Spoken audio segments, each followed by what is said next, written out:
খুনিদেরকে safe exit দেওয়ার চেষ্টা করেছে, তারাও এই খুনের সাথে জড়িত রয়েছে।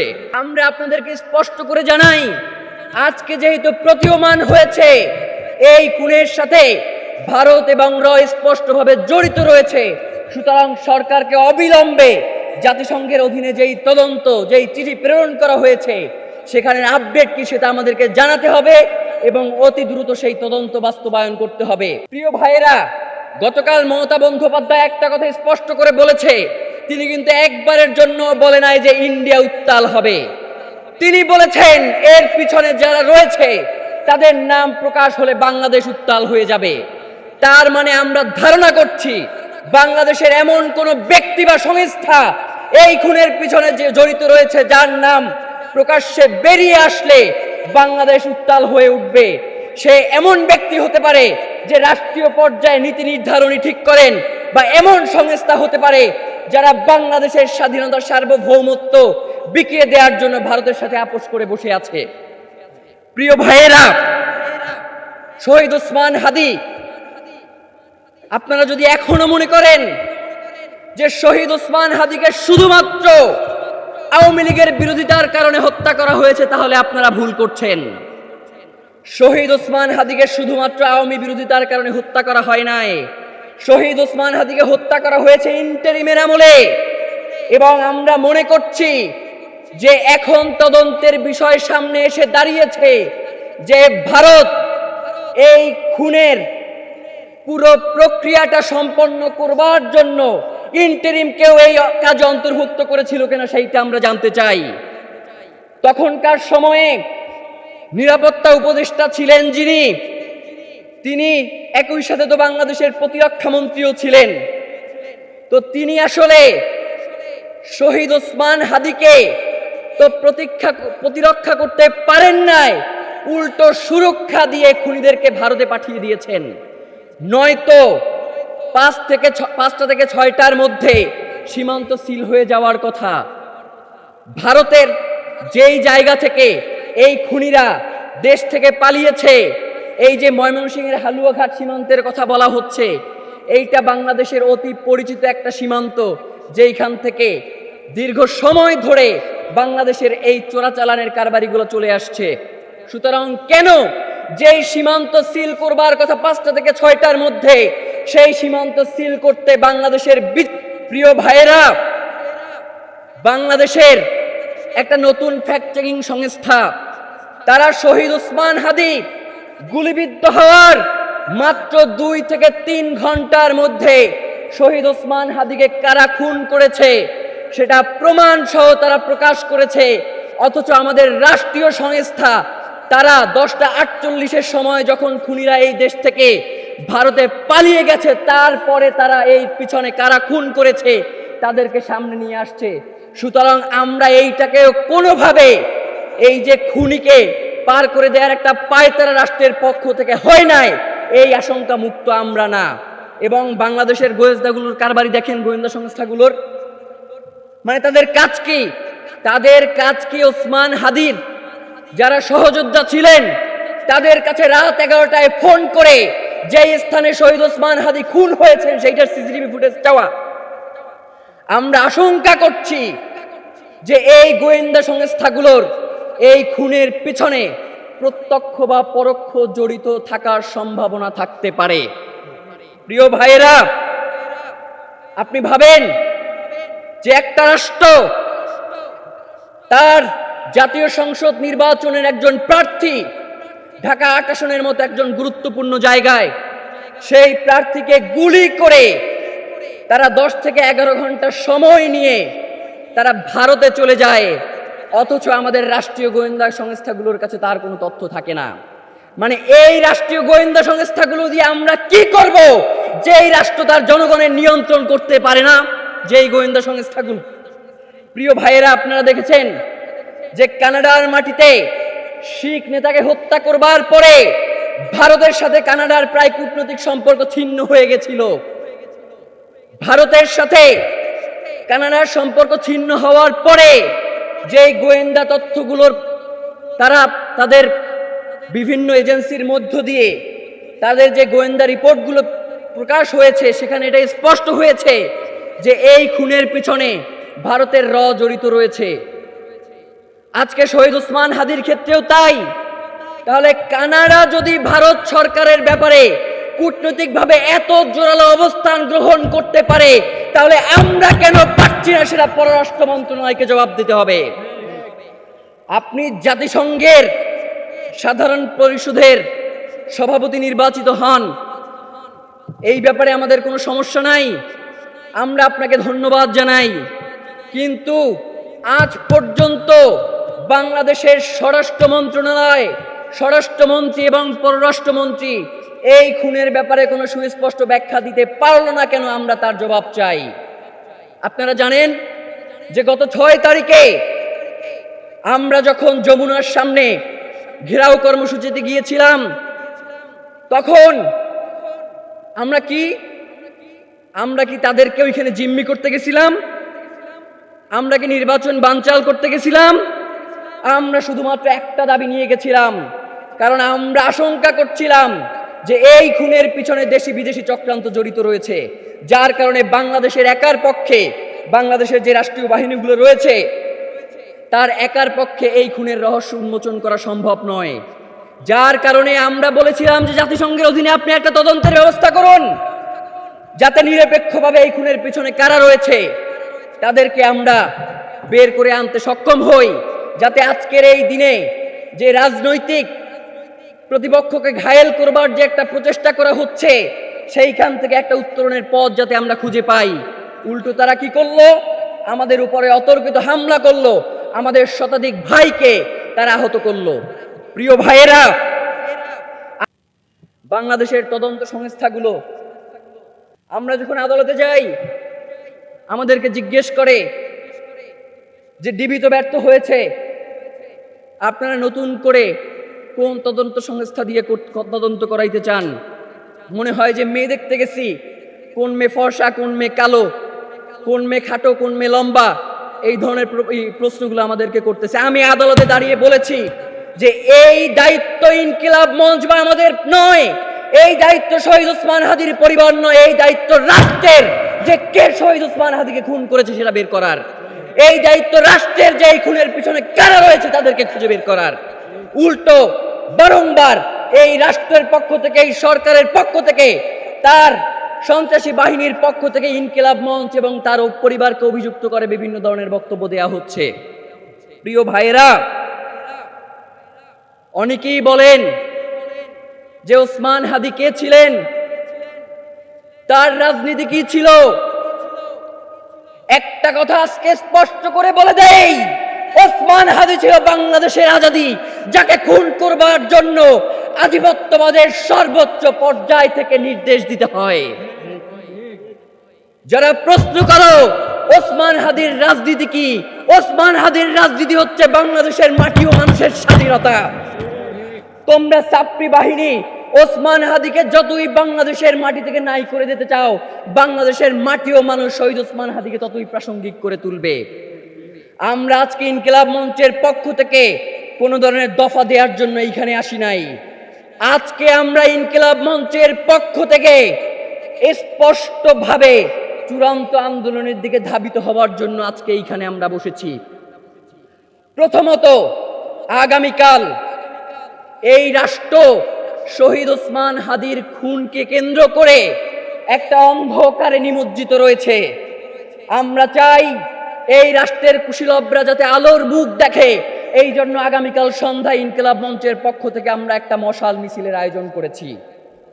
শুক্রবার বাদ জুমা আমরা এই ঢাকা বিশ্ববিদ্যালয়ের কেন্দ্রীয় মসজিদ থেকে একটি বিক্ষোভের ডাক দিয়েছি এবং বাংলাদেশের সকল জনগণকে শহীদ ওসমান হাদির খুনিদেরকে বিচারের মুখোমুখি করবার জন্য বাদ জুমা সারা দেশে বিক্ষোভ আহ্বান করছি জনগণের পক্ষ থেকে। প্রিয় ভাইয়েরা, শহীদ ওসমান হাদি তিনি শুধুমাত্র একটি নাম নন, বা তার খুন শুধুমাত্র বাংলাদেশের কোনো অভ্যন্তরীণ বিষয় নয়, এটি এখন বাংলাদেশের স্বাধীনতা সার্বভৌমত্বের প্রশ্ন। এই প্রশ্নে আমাদের আর ছাড় দেওয়ার কোনো সুযোগ নাই। এই বাংলাদেশের এবং ভারত নিজেরা এসে এইখানে শহীদ ওসমান হাদিকে খুন করে যায় নাই। শহীদ ওসমান হাদিকে খুন করেছে বাংলাদেশের মানুষ। শহীদ ওসমান হাদিকে খুন যারা করেছে তারা দীর্ঘ 3 মাস ধরে শহীদ ওসমান হাদির গতিবিধি লক্ষ্য করেছে। শহীদ ওসমান হাদির খুনি জেলে ছিল, তাদেরকে তারা জেল থেকে বের করেছে। শহীদ ওসমান হাদির খুন হওয়ার পরে তাকে সেফ এক্সিট দিয়ে ভারতে পলায়নের সহায়তা করেছে। ভারতের প্রত্যক্ষ মদদে বাংলাদেশের পক্ষ থেকে যারা এই কর্মকাণ্ড ঘটিয়েছে, আমরা বাংলাদেশের বর্তমান প্রধানমন্ত্রী তারেক রহমানকে আহ্বান করতে চাই, শহীদ প্রেসিডেন্ট জিয়াউর রহমান তাকে এই ভারতীয় আধিপত্যবাদ বাঁচতে দেয় নাই।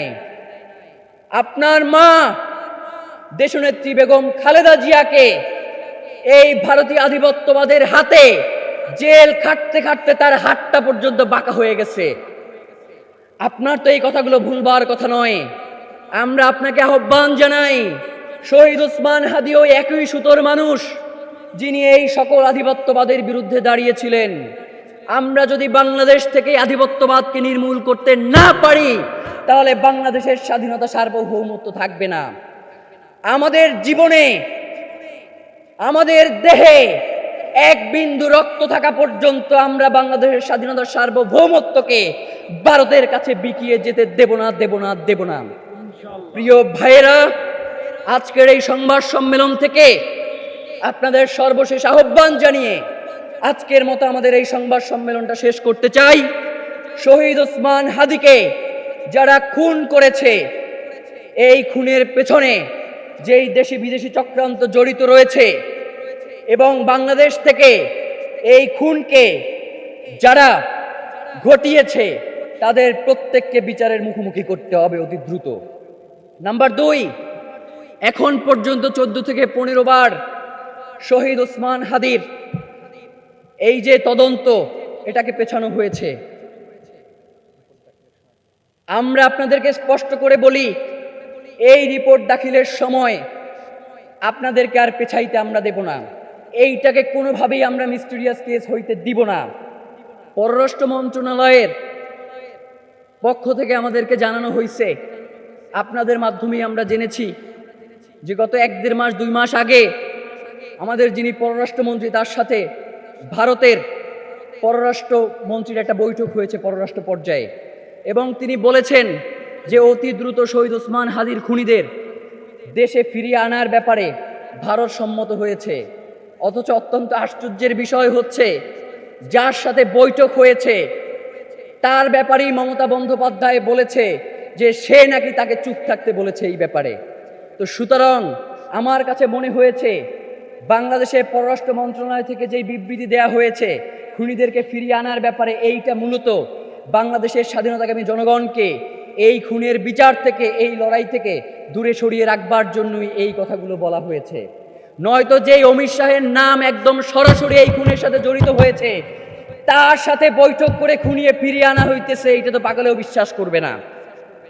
প্রিয় ভাইয়েরা, আমরা আপনাদেরকে স্পষ্ট করে বলি যে অতি দ্রুত, মানে কোনো, আপনি দেখেন ফিরিয়ে আনা হবে, মানে এইটার কোনো সময়সীমা নাই। এটা একটা ইনফিনিটি ব্যাপার, যে কবে ফিরে আনবে এই ব্যাপারে কোনো ব্যাপার নাই, কিন্তু ফিরে আনা হবে। আমরা স্পষ্ট তারিখ চাই যে আর কত দিনের মধ্যে সরকার পররাষ্ট্র মন্ত্রণালয়ের পক্ষ থেকে এই খুনিদেরকে ফিরিয়ে আনার ব্যাপারে ব্যবস্থা গ্রহণ করবে, সেই তারিখটুকু আমাদেরকে জানাবে। নয়তো এই যে বন্দি বিনিময় চুক্তি রয়েছে এইটা বাদ দিয়ে দেন, এইটা বাদ দিয়ে দেন। যেইটার কার্যকারিতা নাই সেই চুক্তি তো আমার মানার কোনো দরকার নাই। প্রিয় ভাইয়েরা, নাম্বার 3, আমরা আগেও বলেছি এখনো বলি, সিভিল এবং মিলিটারি ইন্টেলিজেন্সের মধ্যে এই আওয়ামী দোসররা এখন পর্যন্ত ঘাপটি মেরে বসে আছে। গতকাল থেকে আপনাদের কাছে এই ব্যাপারগুলো অনেকটাই সুস্পষ্ট। যখন আমাদের আলাপ করবার কথা ছিল মমতা বন্দ্যোপাধ্যায়ের বক্তব্য এবং ভারতের সংশ্লিষ্টতার ব্যাপারে, তখন দেখবেন যে হঠাৎ করে 2-3 ঘন্টা পরে আমরা নিজেদের মধ্যে কামড়াকামড়ি শুরু করে দিয়েছি। আজীবন এই আধিপত্যবাদ আমাদের ভিতরে এই কামড়াকামড়ি অব্যাহত রেখেছে নিজের আধিপত্যবাদ কায়েমের জন্য। সুতরাং এই সিভিল এবং মিলিটারি ইন্টেলিজেন্সের মধ্যে এই যে আওয়ামী দোসররা রয়েছে তাদেরকে চিহ্নিত করে অতি দ্রুত বিচারের মুখোমুখি করতে হবে। এবং সর্বশেষ আপনাদেরকে একটা দুঃখের কথা বলি, শহীদ ওসমান হাদি আজকে প্রায় 6 মাস তিনি এই জাতীয় কবি কাজী নজরুল ইসলামের পাশে সমাহিত রয়েছেন, আজ পর্যন্ত তার কবরে একটা নাম ফলক বসে নাই। আজ পর্যন্ত শহীদ ওসমান হাদির এই কবরটাকে যে একটু সুন্দর করে সাজানো দরকার, সেই প্রয়োজন রাষ্ট্র মনে করে নাই। আমরা সরকারের কাছে আহ্বান জানাই, রাষ্ট্র যদি তার আজাদির সন্তানদেরকে এইভাবে করে হেয় করবার প্রচেষ্টা করে, পরবর্তী সময়ে যদি তারা কোনো ধরনের, বর্তমানে যারা সরকারে রয়েছে আজীবন তো তারা সরকারে থাকবার নিয়ত করে আসে নাই, কোনোদিন যদি তারা ক্ষমতা থেকে বিচ্যুত হয়ে যায়, তাহলে এই জনগণ তাদেরকে কোনোদিন ক্ষমা তো করবেই না, উল্টো তাদেরকে এই আজকের এই দিনের জন্য বিচারের মুখোমুখিও করতে পারে। সুতরাং অতি দ্রুত যাতে ওসমান হাদির কবরকে, এবং আরেকটা ব্যাপার দেখেন, ওসমান হাদিরে কোনোভাবেই তো তারা বাঁচাইতে পারে নাই, কিন্তু ওসমান হাদির মৃত্যুর পরে তার নিরাপত্তা নিয়ে রাষ্ট্রের মারাত্মক ব্যাপার স্যাপার। তার লাশটা কোন রাস্তা দিয়ে আসবে সেটা আমরা পর্যন্ত জানি না। আমরা জানতেছি যে তার লাশ আসতেছে শাহবাগে, গাড়িতে উঠবার পর দেখতেছি যে তার লাশ যাইতেছে হৃদরোগ ইনস্টিটিউটে। আবার তার কবর খুলে দেয়া হচ্ছে না, তার কবরে এখন নিশ্চিদ্র নিরাপত্তা দরকার। কিন্তু যখন শহীদ ওসমান হাদিকে এই রাষ্ট্রের প্রয়োজনে বাঁচিয়ে রাখবার দরকার ছিল, তখন সরকার তার নিরাপত্তা নিশ্চিত করতে পারে নাই। তো এই জন্য আমরা অতি আহ্বান জানাই যে শহীদ ওসমান হাদিকে বাংলাদেশ ভালোবাসে, শহীদ ওসমান হাদি এই বাংলাদেশের স্বাধীনতা সার্বভৌমত্বের অতন্দ্র প্রহরী। সুতরাং তাকে যদি আমরা তার যথাযথ সম্মান প্রদর্শন করতে না পারি, তাহলে বাংলাদেশের স্বাধীনতা সার্বভৌমত্ব দিল্লির কাছে আমাদের বর্গা দেয়া ছাড়া আর কোনো উপায় থাকবে না। এই জন্য বাংলাদেশের দেশপ্রেমিক, বাংলাদেশের স্বাধীনতাকে আমি জনগণকে আহ্বান জানাই, তারা যাতে শহীদ ওসমান হাদির খুনের ব্যাপারে তাদের জায়গা থেকে সর্বোচ্চ প্রতিরোধ করে, এবং আগামী শুক্রবার দেশব্যাপী তারা যাতে এই বিক্ষোভ নিয়ে রাস্তায় নেমে আসে। এজন্য আমরা বাংলাদেশের প্রত্যেকটি জনগণকে আহ্বান জানিয়ে আজকের মতো আমাদের এই প্রোগ্রাম শেষ করছি। সবাইকে অসংখ্য ধন্যবাদ আজকের এই সংবাদ সম্মেলনে অংশগ্রহণ করবার জন্য। কথা উল্লেখ করেছেন, আমরা ইতিপূর্বেও বিভিন্ন সময়ে শহীদ ওসমান হাদির খুনের পরবর্তী সময়ে আমরা সংবাদ মাধ্যমে আপনাদের মাধ্যমে জানিয়েছি যে শহীদ ওসমান হাদির খুনে ভারতের সংশ্লিষ্টতা থাকতে পারে। মমতা বন্দ্যোপাধ্যায়ের বক্তব্যের মধ্য দিয়ে আজকে এটা অত্যন্ত সুস্পষ্ট বিষয় যে শহীদ ওসমান হাদির খুনের সাথে ভারত এবং তার গোয়েন্দা সংস্থা রয়ের প্রত্যক্ষ জড়িত থাকার প্রমাণ রয়েছে। আমরা